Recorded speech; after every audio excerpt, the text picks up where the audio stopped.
warahmatullahi wabarakatuh. Halo semuanya, selamat pagi dan kembali lagi di mata pelajaran sketsa dan ilustrasi. Pada pertemuan pembelajaran jarak jauh di hari ketiga ini, kita akan membahas tentang evaluasi PTS yang lalu. Kalau kalian lihat di sini masih ada tulisan lorem ipsum dolor sit amet, itu diabaikan aja. Karena pada pertemuan ini yang akan dibahas ada 3 poin. Yang pertama itu evaluasi PTS-nya, yang kedua itu sedikit evaluasi logo karena ini berkaitan dengan PTS, dan yang ketiga itu adalah materi yang akan kita pelajari di pertemuan berikutnya. Jadi silahkan disimak, boleh sambil sarapan. Sedikit mengingatkan, tujuan atau maksud diadakannya sketsa dan ilustrasi ini adalah untuk kalian sadar karena sketsa di sini adalah tahapannya itu sebelum dari eksekusi. Jadi sebelum kita melalui tahap eksekusi, sketching, itu ada prosesnya yaitu brief, research, dan brainstorming. Nah, yang kalian lihat di sini adalah workflow-nya. Jadi kalian harus pahami posisi mata pelajaran atau di mana sih kita melakukan sketsa itu, yaitu adanya di situ kalau kalian di workflow yang tadi. Oke, di sini ada 2 poin yang akan dibahas. Yang pertama analisis logo, yang kedua adalah ilustrasi karakter ya. Yang pertama analisis logo ini adalah nomor yang ada gambar logo TikToknya. Kenapa ini perlu dibahas? Karena jawaban kalian pada soal nomor ini itu cuma kebanyakan nyebutin berdasarkan prinsip logonya. Contoh, di sini kan logo TikTok, kalian itu jelasnya cuma logo ini memiliki prinsip simplicity, keunikan, terus mudah diingat, cuma gitu doang.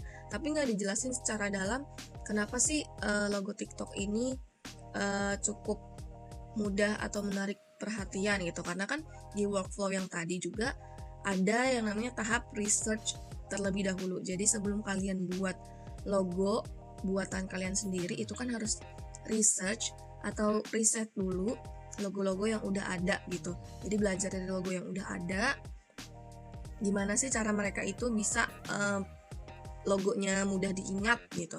Nah, di sini makanya harus dijelasin secara detail gitu, karena kan kalau kalian udah tahu kenapa logonya ini bagus, itu bisa dijadiin referensi atau inspirasi kalian buat membuat logo buatan kalian sendiri.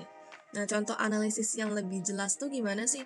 Jadi kalau logo TikTok yang di nomor soal PTS itu bisa kalian sampaikan seperti ini. Terlihat simpel karena hanya terdiri dari satu simbol bergelombang dan satu huruf kecil G gitu, atau satu simbol musik ya kan. Warna neon biru dan pink menyala di atas latar belakang hitam, memberi kesan modern dan dinamis yang cocok dengan karakter anak muda sebagai target audiensnya. Nah, kalau kayak gini kan berarti kelihatan ya, oh pasarnya itu, targetnya itu anak muda, makanya kita bikin logonya itu bentuknya kayak gini. Jadi itu ya, semoga bisa dipahami untuk bagian analisis logo TikTok ya. Lanjut lagi ke ilustrasi karakter fiksi. Kalau di soal kemarin itu kan diminta kalian untuk memberikan gambaran terkait dengan gabungan hewan fiksi. Ya kan, 2 hewan fiksi. Yang tujuannya apa sih dikasih soal itu? Karena kalian itu kan setelah lulus maksudnya bidangnya itu pasti banyak ya. Nggak cuma nanti jadi desain logo aja, terus desain poster, desain ilustrasi, tapi bisa jadi kalian itu bisa desain karakter games. Nah, di sini kebanyakan jawaban dari kalian itu pasti cuma nyebutin aja 2 hewan itu apa. Contohnya gabungan antara elang sama kuda gitu. Terus alasannya apa? Kenapa kalian pilih elang sama kuda? Jawabannya gini, karena keren, karena enak aja dilihat. Nah, daripada kalian jawab kayak gitu, ada jawaban yang lebih bagus lagi. Contoh ya, kalian gabungan antara rubah dan elang. Jadi kalian deskripsiin, dikasih penjelasan, dijabarin tentang penampilan fisik dari karakter itu sendiri. Contoh ya yang tadi, gabungan antara rubah sama elang. Tingginya itu 1,2 meter. Tubuhnya ramping, berbulu oranye kecoklatan seperti rubah. namun memiliki sayap besar berwarna abu-abu keperakan seperti elang yang terbentang dari punggungnya. Telinganya panjang dan runcing, selalu waspada terhadap suara kecil apapun. Matanya tajam, berwarna emas, sanggup melihat jarak jauh bahkan di malam hari, bla bla bla bla bla bla bla.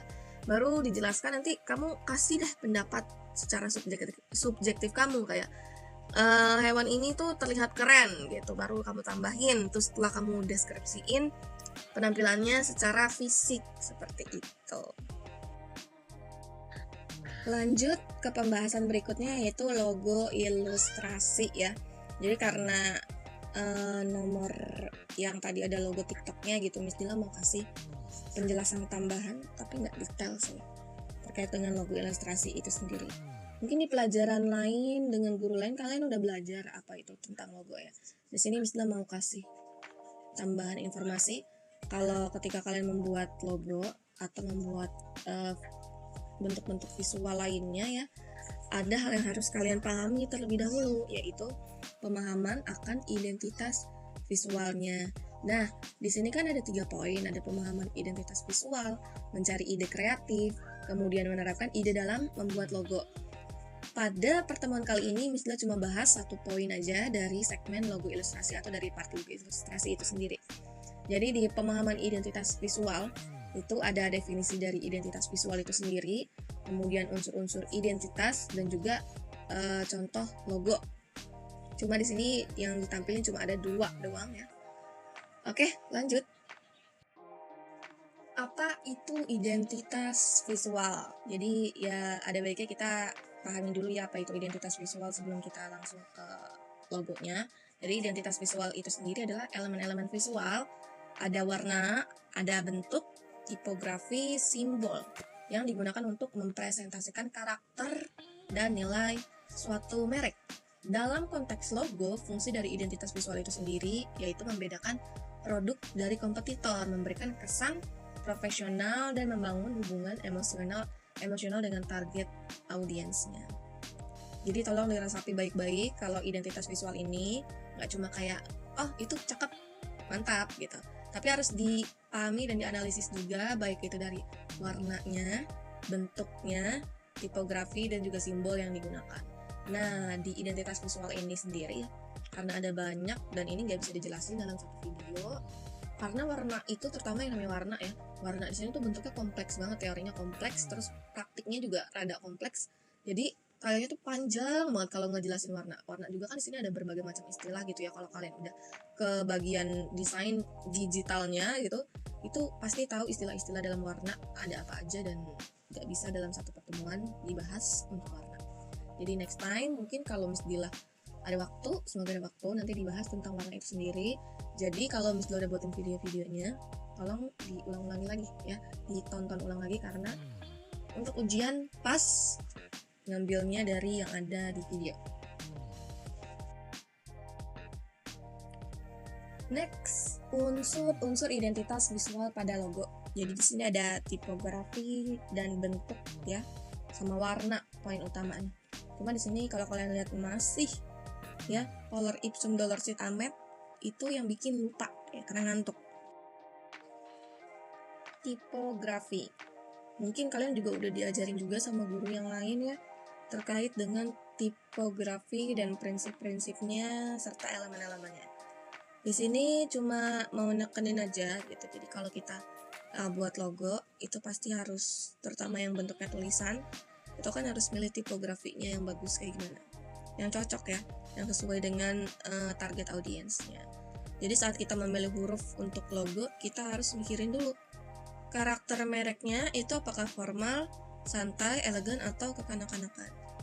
Jenis huruf yang dipilih juga harus sesuai dengan kesan itu. Contoh, kalau kalian itu bikinnya untuk sabun anak-anak kan nggak mungkin ya pakai kesan yang formal. Jadi harus kesan yang menggambarkan sifat anak-anak itu sendiri.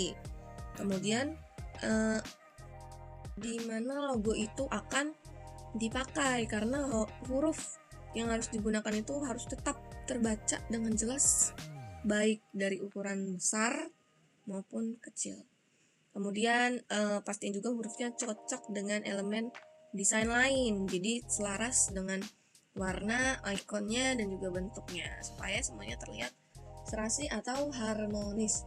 Dan yang gak kalah penting adalah hindari huruf yang terlalu rumit atau susah dibaca, karena tujuan utama dari logo itu sendiri kan mudah dikenali dan mudah untuk diingat. Jadi tadi ada berapa poin penting? Ada 1, 2, 3, dan 4. Yang pertama harus mikirin karakter mereknya. Yang kedua itu harus tahu target audiensnya siapa. Dan dari kalangan umurnya itu rentang umur berapa? Apakah anak-anak, remaja, atau orang dewasa? Kemudian huruf yang digunakan harus tetap terbaca dan juga cocok atau serasi atau senada dengan warna atau icon yang digunakan. Kemudian yang terakhir, huruf atau tipografi itu sendiri juga harus yang nggak terlalu rumit ya, jadi gampang atau mudah dibaca. Lanjut ke bagian bentuk. Kalau kalian lihat di sini ada bentuk penyederhanaan logo dari burung ya. Jadi di sini ada berbagai macam tipenya, ada yang modern klasik, ada yang playful, terus ada yang quiet, ada yang juga feminin, terus juga ada yang young. Kalau kalian perhatiin dari sini, di sini tuh ada sebenarnya the psychology of shapes ya. Jadi ada psikologi dari bentuk-bentuknya. Terus di sini juga ada bentuk-bentuk dari logo itu sendiri, dimulai dari circle, triangle, terus square, dan lain-lain. Makanya kemarin ada soal nomor 1 ya, disuruh buat bentuk-bentuk dari logo, dari bentuk-bentuk logo yang dasar itu. Dan maksud Miss Dila kasih Mario Bros di situ ya, ikon-ikonnya Mario Bros, itu maksudnya cuma jadi inspirasi aja, bukan buat disuruh gambar ulang. Oke, lanjut ke psikologi dari bentuk-bentuk itu sendiri. Ada yang namanya circular shapes. Nah, di sini ada makna dari circular shapes itu sendiri. Kemudian ada triangle, ada triangular, kemudian ada square-nya. Kalau kalian perhatiin square di sini kan maknanya strength, efficiency, professionalism, and practically. Jadi kalau kalian lihat di sini, kiranya itu disesuaikan dengan target audiensnya. Jadi makanya kita harus tahu juga target audiens kita, baik itu dari keinginannya atau juga rentang usia yang dimintanya, target secara umurnya. Seperti itu. Biar contohnya kalau misalkan targetnya usia orang dewasa dan juga diminta desain logo untuk sepatu, berarti kan kita bisa menyesuaikan dengan bentuk square. Jadi udah ada idenya tersendiri gitu.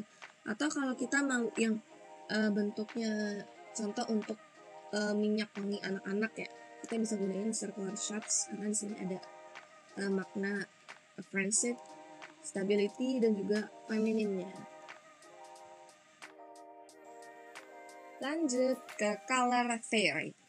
To choose the right color for a logo, start by understanding your brand's personality and target audience, and then consider color psychology, industry trends, and color theory. Think about what emotions and associations you want your logo to evoke, and use color to communicate your brand's message effectively. Jadi kalau kalian paham itu, ada understanding your brand's personality dan target audiensnya lagi-lagi. Kemudian ada industry trends-nya. Industri trend ini jadi harus tahu tren dari industri itu sendiri itu warnanya apa sih, contoh warna yang pop up. Kemudian emosinya apa sih yang mau disampaikan dari emosi itu sendiri. Kayak contohnya ya, kalau kalian lihat logonya Frozen itu kan warnanya biru. Nah di sini kan menggambarkan emosi, jadi kayak bentuknya itu maksudnya maknanya dari es. Jadi biru itu sama dengan es. Pemilihan warna di sini itu juga berkaitan dengan makna atau pesan yang disampaikan dari logo itu sendiri. Di sini ada istilah-istilah dari color theory-nya ya. Ada primary, secondary, tertiary, complementary, analogous, dan lain-lainnya. Terus ada warm, favorite, school color. Mungkin lagi-lagi di mata pelajaran yang lain dengan guru yang lain udah dipelajari. Apalagi kan kalau di lab itu biasanya udah digital kan, jadi pakai hue, saturation, sama value-nya mungkin udah mulai terjamah sama kalian. Nah di part color ini yaitu nggak bisa dijelasin dalam satu waktu karena harus detail dan rinci gitu. Penjelasan yang lebih advance-nya lagi mungkin akan kalian dapatkan di perkuliahan nanti. Next, hampir part terakhir, yaitu ada contoh dari sketsa pembuatan logo. Jadi kalau kalian lihat di sini kayaknya tuh banyak banget ya brainstormingnya, terus coret-coretannya. Ya nggak apa-apa, namanya juga kalau lagi brainstorming kayak gitu, banyak coret-coretannya. Terus ada maknanya apa, tulisannya kayak gimana.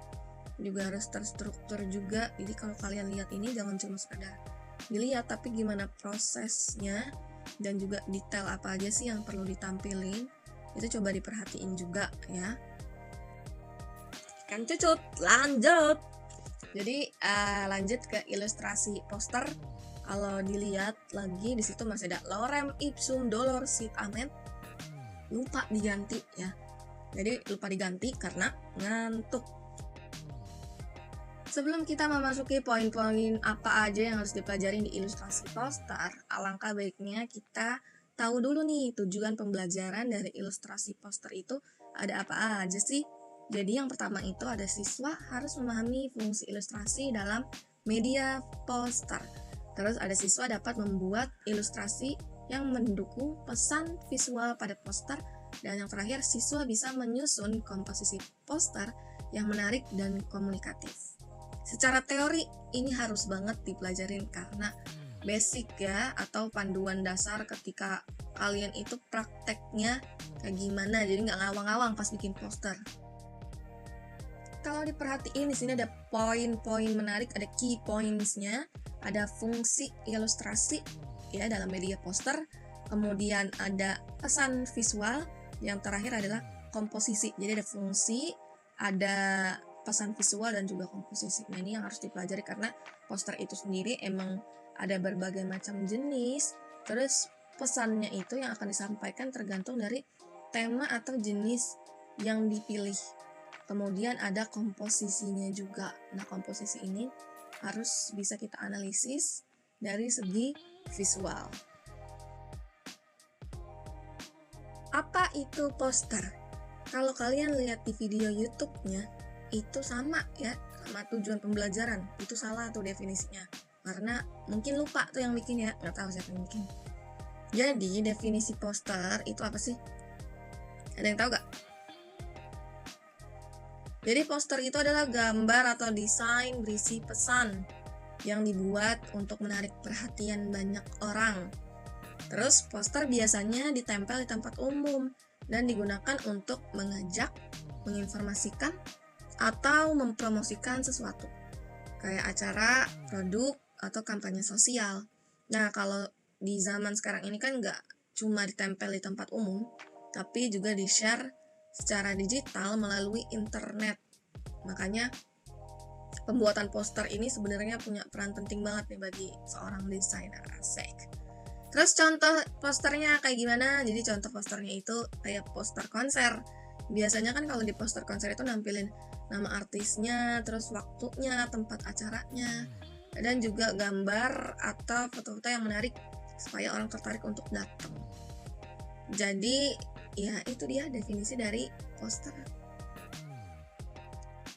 Di penjabaran materi ini ada 3 poin yang bakal kita bahas di pertemuan berikutnya terkait dengan ilustrasi poster. Yang pertama ada fungsi ilustrasi, ada unsur poster, dan juga ada pembuatan ilustrasinya.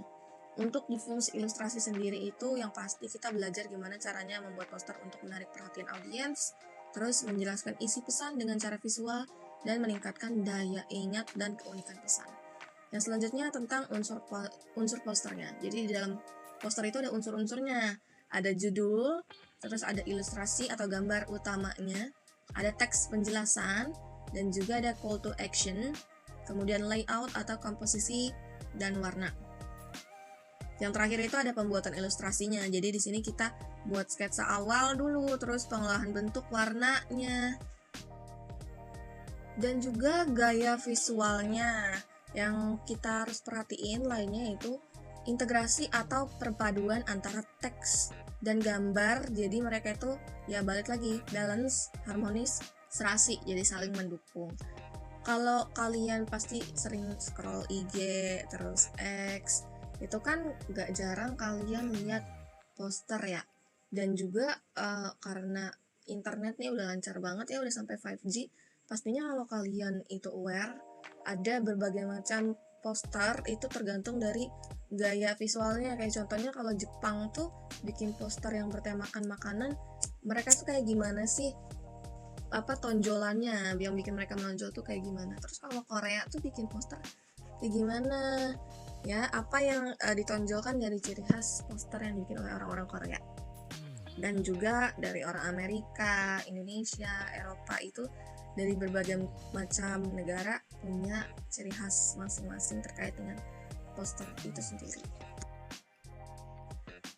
Tidak terasa sudah sampai di penghujung video ya dari pertemuan PJJ hari ketiga. Terima kasih banyak yang sudah hadir untuk menonton, udah sabar nonton Miss Dila dari awal sampai akhir, yang dengerin orang cuap-cuap selama 23 menit. Terus ada tugas ya pasti. Karena sebelumnya PTS, jadi di sini Miss Dila mau kasih tugas sebagai bentuk remedial dan juga pengayaan. Jadi remedial bagi orang-orang yang berada di bawah KKM, dan pengayaan itu tugas bagi orang-orang yang nilainya di atas KKM. Cuma satu aja tugasnya, jadi baik yang remedial maupun pengayaan sama aja tugasnya. Tugasnya apa? Yang pertama, tugasnya cuma satu doang sih, tapi ada stepnya. Yang pertama, coba deh logo yang sebelumnya Miss Dila suruh buat itu di-upload di Google Drive, nanti linknya udah disediain.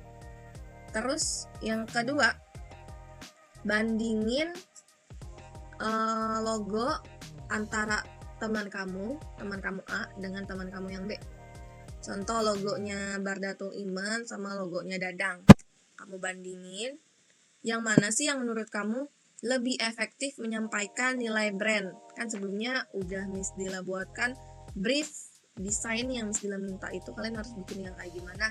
Itu sebelumnya udah dibuatin ya, jadi harus tahu juga nih nilai brand atau yang diingini klien itu kayak apa.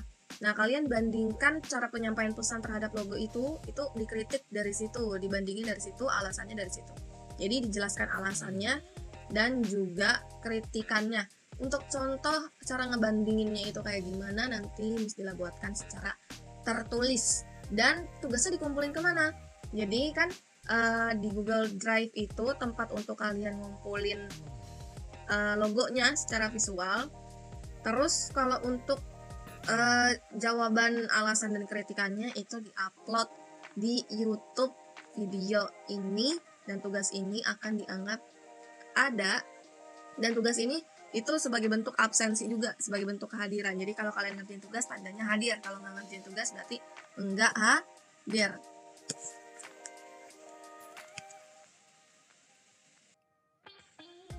Oh iya, sekalian ketika kalian isi jawaban dari hasil kritikan dan alasan terkait logo yang diminta tadi, Miss Dila pengen kamu ceritain udah sejauh mana sih kamu belajar tipografi, warna, terus juga bentuk ya. Psikologi warna itu udah sampai mana dengan guru yang lain di mata pelajaran yang lain, biar Miss Dila itu bisa sesuaikan materi yang akan disampaikan. Terus apa lagi ya? Oh iya, makasih banget udah dengerin tadi, sekali lagi makasih ya. Semoga bermanfaat dan sampai jumpa di pertemuan berikutnya. Kita akan belajar tentang ilustrasi poster.